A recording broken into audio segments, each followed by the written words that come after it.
আমি বারবার একটা কথা বলি যে এই দুনিয়াতে আল্লাহ ছাড়া আমাদের আপন বলে কেউ নাই। আপনি যাকে আপন মনে করেন না কেন, আমাদের সম্পর্ক আছে বাবার সাথে, মায়ের সাথে, স্ত্রী সন্তানদের সবার সাথে, আমাদের হক আছে, অধিকার আছে, সব ঠিক আছে। বিশ্বাস করেন আল্লাহ ছাড়া আপন বলে আপনার কেউ নাই।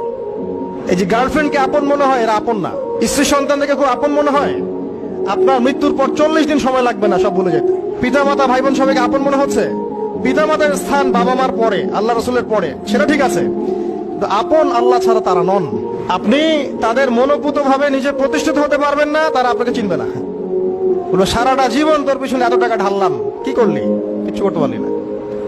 আবার এখন যারা পিতা মাতা হয়েছেন, সন্তানদেরকে আপন মনে হচ্ছে, দেখবেন এই সন্তানকে আপনি আপনার মনোপুত ভাবে সম্পত্তি দিতে পারবেন না, ভরণ পোষণ দিতে পারবেন না।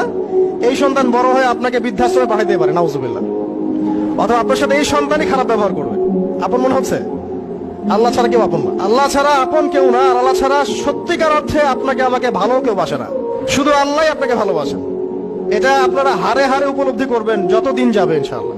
তাই শুধু সেই আল্লাহর জন্যই নিজেকে খালেস করে দেন, আর যার যার হক তাকে তাকে দিয়ে দেন।